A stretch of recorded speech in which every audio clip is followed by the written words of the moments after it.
Bonjour, je suis très heureuse aujourd'hui de pouvoir témoigner de mon engagement au sein de la Société de Saint-Vincent-de-Paul à Rouen. J'ai eu la chance il y a 28 ans de rencontrer des personnes de ce mouvement dans mon quartier Saint-Joseph à un moment où j'ai arrêté de travailler pour élever mes 4 enfants.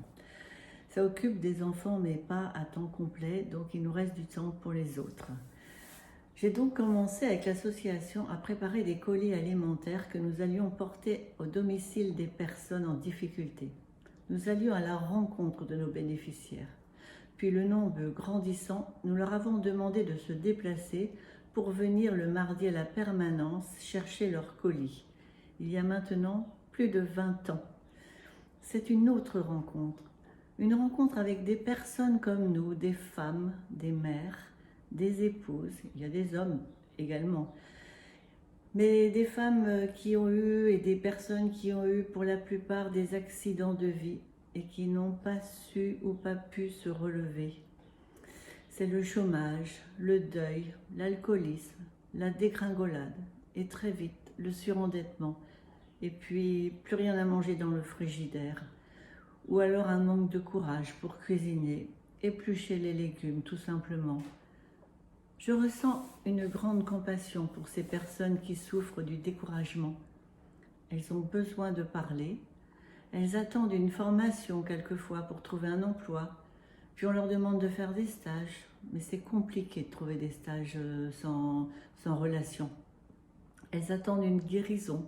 Ce sont des personnes très fragiles, souvent mal soignées, qui dorment pas très bien dans des logements humides, mal insonorisés. Et elles me disent qu'en ce moment, en période de confinement, le malaise que produit le bruit des voisins est encore plus grand. Alors nous essayons de leur donner du réconfort. J'avais faim et tu m'as donné à manger.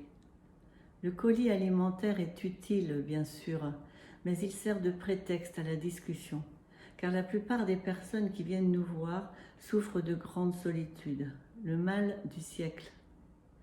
J'oserais dire qu'en France, il n'y a plus d'affamés, plus de personnes qui ont vraiment très faim, mais beaucoup de personnes qui souffrent d'isolement et de découragement. Ce colis alimentaire n'est qu'une petite aide. Nous essayons de donner la parole aux personnes que nous rencontrons. En général, elles ont en elles les solutions à leurs difficultés. Nous les écoutons. Car si l'on a une démarche unilatérale à vouloir à tout prix aider, on s'épuise, car la misère décape.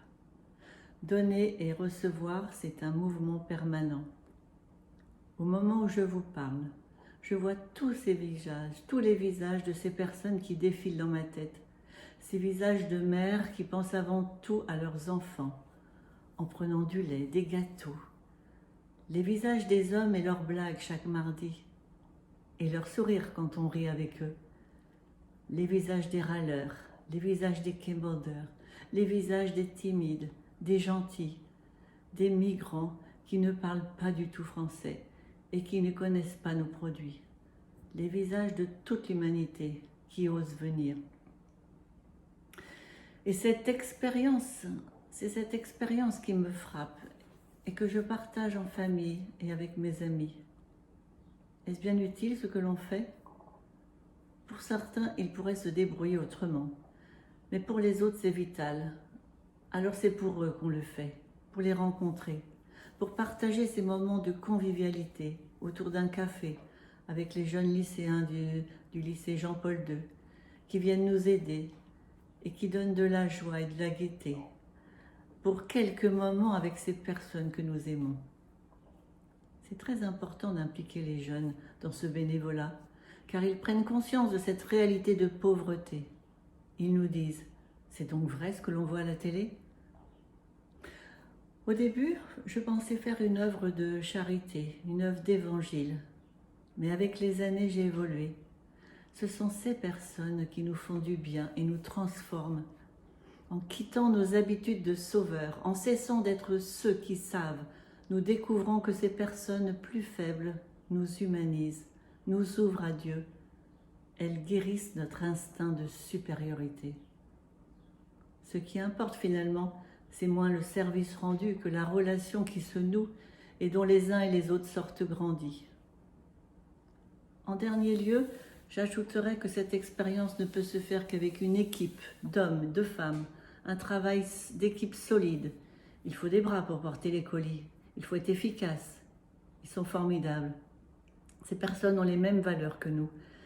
On a tous les valeurs de Saint Vincent de Paul. Aimer, partager, recevoir. Et je reprends les mots de Frédéric Ozanam, le fondateur des conférences de Saint Vincent de Paul, qui dit « Le Christ nous conduit aux pauvres et les pauvres nous conduisent au Christ ». Et dans sa lettre en 1836, en parlant des pauvres, Frédéric Ozanam écrit « Vous êtes nos maîtres et nous serons vos serviteurs. Vous êtes pour nous les images sacrées de ce Dieu que nous ne voyons pas et ne sachant pas l'aimer autrement, nous l'aimerons en vos personnes. » Beau lundi de Pâques.